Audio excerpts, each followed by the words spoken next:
ഓം ശാന്തി 1-5-2024. ഇന്നത്തെ മുരളിയുടെ main points. മധുരമായ കുട്ടികളെ, നിങ്ങൾ സിദ്ധമാക്കി പറഞ്ഞു കൊടുക്കൂ. പരിധിയില്ലാത്ത പിതാവ് നമ്മുടെ അച്ഛനുമാണ്, ശിക്ഷകനുമാണ്, സദ്ഗുരുവുമാണ്. ബാബ സർവവ്യാപിയാകുക ഒരിക്കലും സാധ്യമല്ല. ലോകത്തിലുള്ളവർ ഈശ്വരനെ സർവവ്യാപി എന്ന് എന്തുകൊണ്ടാണ് പറയുന്നത്? എന്തുകൊണ്ടെന്നാൽ ഈശ്വരനെക്കുറിച്ചുള്ള വ്യക്തമായ അറിവില്ല. എന്നാൽ ബാബ വന്ന് തൻ്റെ പരിചയം സ്വയം നൽകുകയാണ്. ആ പരിചയത്തിൻ്റെ ആധാരത്തിൽ നമ്മൾക്ക് തിരിച്ചറിയാൻ സാധിക്കും ബാബ ഒരിക്കലും സർവവ്യാപി ആകുകയില്ല എന്നത്. ഈ കാര്യം ലോകത്തിലുള്ളവർക്കും നാം പറഞ്ഞു കൊടുക്കണം. അവരോട് പറയണം, ഈശ്വരൻ നമ്മുടെ അച്ഛനുമാണ്, ടീച്ചറുമാണ്, സദ്ഗുരുവുമാണ്. അച്ഛൻ എന്നാൽ സമ്പത്ത് നൽകുന്നവരാണ്. ശിക്ഷകൻ എന്നാൽ നമ്മളിപ്പോൾ ഏത് സ്ഥിതിയിലാണോ അതിൽ നിന്ന് ഉയർച്ചയിലേക്ക് കൊണ്ടുപോകുന്നയാളാണ് പഠിത്തത്തിലൂടെ. സദ്ഗുരു എന്നാൽ സദ്ഗതി തരുന്നവനാണ്, സത്യം പറയുന്നവനാണ്, കൂടെ കൊണ്ടുപോകുന്നവനാണ്. ഇത് ലോകത്തിലുള്ളവരോട് തെളിയിച്ചു കൊടുക്കുകയാണെങ്കിൽ സർവവ്യാപി എന്ന കാര്യം അവിടെ തിരുത്തപ്പെടും. ചോദ്യം: ഈ സമയം ലോകത്തിൽ അതിദുഃഖം എന്തുകൊണ്ടാണ്? ദുഃഖത്തിൻ്റെ കാരണം കേൾപ്പിക്കൂ. ഉത്തരം: മുഴുവൻ ലോകത്തിലും ഈ സമയം രാഹുവിൻ്റെ ദശയാണ്. ഈ കാരണത്താൽ ദുഃഖമാണ്. വൃക്ഷപതിയായ ബാബ എപ്പോൾ വരുന്നുവോ അപ്പോൾ എല്ലാവരിലും ബൃഹസ്പതിയുടെ ദശ വരുന്നു. സത്യത്രേതായുഗങ്ങളിൽ ബൃഹസ്പതിയുടെ ദശയാണ്. രാവണന്റെ പേരോ അടയാളമോ ഇല്ല. ഇതിനാൽ അവിടെ ദുഃഖവും ഇല്ല. ബാബ വന്നിരിക്കുന്നത് സുഖധാമം സ്ഥാപിക്കുന്നതിനാണ്. അതിൽ ദുഃഖമൊരിക്കലും ഉണ്ടാകുക സാധ്യമല്ല. ശാസ്ത്രങ്ങളിൽ നവഗ്രഹങ്ങളെക്കുറിച്ച് കാണിക്കുന്നുണ്ട്. ഓരോ വ്യക്തിയും തൻ്റെ ജന്മമെടുക്കുമ്പോൾ മുതൽ ഗ്രഹങ്ങളുടെ നിലയ്ക്കനുസരിച്ച് അവരുടെ ജീവിതത്തിലും ഉയർച്ചയും താഴ്ചയും ഉണ്ടാകും എന്നാണ് പറയുന്നത്. ഈ 9 ഗ്രഹങ്ങളിൽ ഏറ്റവും ശുഭമായിട്ടുള്ളത് വ്യാഴമാണ്. അതായത് ബൃഹസ്പതിയുടെ ദശ എന്നും പറയും. ഏറ്റവും മോശമായിട്ടുള്ളത് രാഹുവിൻ്റെ ദശയാണ്. ബാബ പറയുന്നു, ഈ സമയം മുഴുവൻ ലോകത്തിലും രാഹുവിൻ്റെ ദശയാണ്.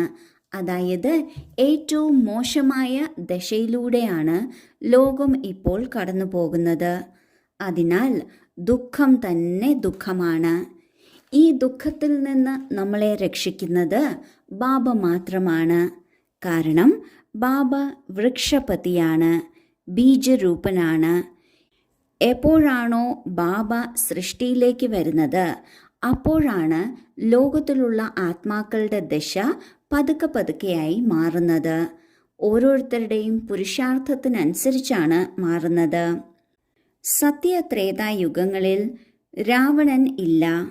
അതായത് രാഹുവിൻ്റെ ദശ ഇല്ല. അവിടെ വൃക്ഷപതിയുടെ അല്ലെങ്കിൽ ബൃഹസ്പതിയുടെ ദശയാണ്. അതിനാൽ എല്ലാവരും സന്തോഷത്തിലാണ്, സമാധാനത്തിലാണ്, തൃപ്തിയിലാണ്. എന്നാൽ ഈ കലിയുഗത്തിൽ രാഹുവിൻ്റെ അതായത് രാവണൻ്റെ സമയമാണ്. എല്ലാവരും അതീവ ദുഃഖത്തിലാണ്, ചതിക്കപ്പെട്ടിരിക്കുകയാണ്. ബാബ വന്നിരിക്കുന്നത് ഈ ദുഃഖധാമത്തെ മാറ്റി സുഖധാമം സ്ഥാപിക്കുന്നതിനാണ്. അങ്ങനെയുള്ള സുഖധാമത്തിൽ ദുഃഖത്തിൻ്റെ പേരോ അടയാളമോ പോലും ഉണ്ടായിരിക്കില്ല. ധാരണയ്ക്കുള്ള മുഖ്യസാരം: 1. കലിയുഗത്തിലെ ലോക മര്യാദകളും കുല മര്യാദകളും വിട്ട് ഈശ്വരീയ കുലത്തിൻ്റെ മര്യാദകൾ ധാരണ ചെയ്യണം. അശരീരിയായ ബാബ എന്ത് കേൾപ്പിക്കുന്നുവോ അവ അശരീരിയായി കേൾക്കുന്നതിനുള്ള അഭ്യാസം ഉറപ്പിക്കണം. 2. പരിധിയില്ലാത്ത ബാബ അച്ഛനുമാണ്, ടീച്ചറുമാണ്, സദ്ഗുരുവുമാണ്. ഈ ഒരു കോൺട്രാസ്റ്റ് എല്ലാവർക്കും മനസ്സിലാക്കി കൊടുക്കണം. ഇത് സിദ്ധമാക്കണം പരിധിയില്ലാത്ത ബാബ സർവവ്യാപി അല്ല എന്നത്. ആദ്യത്തെ പോയിന്റിൽ ബാബ പറയുന്നു, ലോകമര്യാദയും കുലമര്യാദയും എല്ലാം വിട്ട് ഈശ്വരീയ മര്യാദകൾ ധാരണ ചെയ്യണം. ലോകമര്യാദയും കുലമര്യാദയും ശരീരബോധത്തിന് അധിഷ്ഠിതമായാണ് ഉണ്ടാക്കപ്പെട്ടിട്ടുള്ളത്. അത് ആത്മാക്കളെ ഒന്നുകൂടി പതീതമാക്കുകയാണ് ചെയ്യുന്നത്. എന്നാൽ ഈശ്വരീയ മര്യാദകൾ ആത്മാവിനെ പരിശുദ്ധമാക്കുന്നു. അതിനാൽ ഈശ്വരീയ മര്യാദകളെ ധാരണ ചെയ്യണം. ബാബ നിരാകാരനാണ്, അശരീരിയാണ്. അങ്ങനെയുള്ള ബാബ കേൾപ്പിക്കുന്നത് നമ്മളും അശരീരിയായി കേൾക്കണം എന്നുള്ള അഭ്യാസം ഉറപ്പിക്കണം. രണ്ടാമത്തെ പോയിന്റിൽ ബാബ പറയുന്നു, ബാബ നമ്മുടെ പിതാവാണ്. പിതാവിൽ നിന്ന് പാലന ലഭിക്കുന്നു, സമ്പത്ത് ലഭിക്കുന്നു. ബാബ നമ്മുടെ ടീച്ചറാണ്. ടീച്ചറിൽ നിന്ന് പഠിത്തം ലഭിക്കുന്നു, ഗൈഡൻസ് ലഭിക്കുന്നു. ഇനി ബാബ നമ്മുടെ സദ്ഗുരുവുമാണ്. നമ്മെ ഒപ്പം തിരിച്ചു വീട്ടിലേക്ക് കൊണ്ടുപോകുന്നവനുമാണ്. ഈ ഒരു കാര്യം എല്ലാവർക്കും കേൾപ്പിച്ചു കൊടുക്കണം. ബാബയുടെ ഓർമ്മയിലൂടെയാണ് പാപം ഭസ്മമാകുന്നത് എന്നും കേൾപ്പിച്ചു കൊടുക്കണം. ഒപ്പം ബാബ സർവവ്യാപിയല്ല, മറിച്ച് ബാബയുടെ യഥാർത്ഥ പരിചയം എന്താണെന്ന് എല്ലാവർക്കും പറഞ്ഞു കൊടുക്കണം. വരദാനം: പരിധിയുള്ള അഹംഭാവത്തിൽ നിന്ന് മാറി ആത്മീയ ലഹരിയിൽ ഇരിക്കുന്ന പ്രീതബുദ്ധിയായി ഭവിക്കട്ടെ. പല കുട്ടികളും പരിധിയുള്ള സ്വഭാവ സംസ്കാരത്തിൻ്റെ അഹംഭാവം വളരെയധികം കാട്ടുന്നു. എവിടെയാണോ എൻ്റെ സ്വഭാവം, എൻ്റെ സംസ്കാരം എന്ന വാക്ക് വരുന്നത്, അവിടെ ഇത്തരം അഹംഭാവം തുടങ്ങുന്നു. ഈ എൻ്റെ എന്ന വാക്ക് തന്നെയാണ് കുരുക്കുന്നത്. എന്നാൽ എന്താണോ ബാബയിൽ നിന്ന് ഭിന്നമായിട്ടുള്ളത് അത് എൻ്റേതേ അല്ല. എൻ്റെ സ്വഭാവം ബാബയുടെ സ്വഭാവത്തിൽ നിന്ന് ഭിന്നമാകാൻ സാധ്യമല്ല.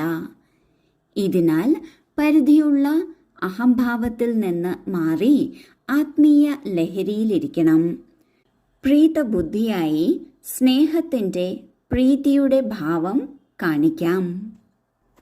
നമ്മൾ എപ്പോഴാണോ നമ്മുടേതല്ലാത്ത ഒരു കാര്യം നമ്മുടേതാണ് എന്ന് പറയുന്നത്, അവിടെ ബുദ്ധിമുട്ടുകൾ ഉണ്ടാകുന്നു. അതുപോലെ നമ്മുടെ സ്വഭാവം, നമ്മുടെ സംസ്കാരം എന്ന് നമ്മൾ പറയുന്നത് എല്ലായ്പ്പോഴും ബാബയിൽ നിന്ന് നമ്മൾക്ക് എന്ത് സംസ്കാരമാണോ കിട്ടിയത് അത് തന്നെ ആയിരിക്കണം.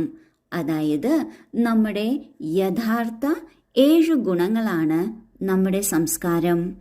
ഇതിൽ നിന്ന് എന്ത് ഭിന്നമായിട്ടുണ്ടോ അതൊന്നും നമ്മുടേതല്ല. എന്താണോ ബാബയുടെ സ്വഭാവം അതുതന്നെയാണ് നമ്മുടെയും സ്വഭാവം.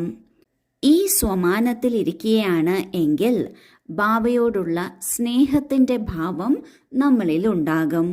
അല്ലാതെ ശരീരബോധത്തിൻ്റെ പഴയ സ്വഭാവ സംസ്കാരങ്ങളുടെ അഹംഭാവം ഉണ്ടാകില്ല. ഇതിനെയാണ് പ്രീതബുദ്ധി എന്ന് പറയുന്നത്.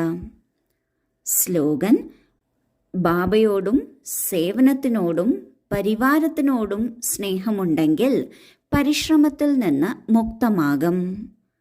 സ്നേഹമുണ്ടെങ്കിൽ എല്ലാ ബുദ്ധിമുട്ടുകളെയും മറികടക്കുക സഹജമാണ്. എന്നാൽ നമ്മൾക്ക് സ്നേഹം ബാബയോടുണ്ടായിരിക്കണം, സേവനത്തിനോടുണ്ടായിരിക്കണം, പരിവാരത്തിനോടും ഉണ്ടായിരിക്കണം. അപ്പോഴാണ് ഏത് കാര്യവും പരിശ്രമത്തിൽ നിന്ന് മുക്തരായി സ്നേഹത്തിൻ്റെ ആധാരത്തിൽ ചെയ്യാൻ സാധിക്കുന്നത്. ഓം ശാന്തി.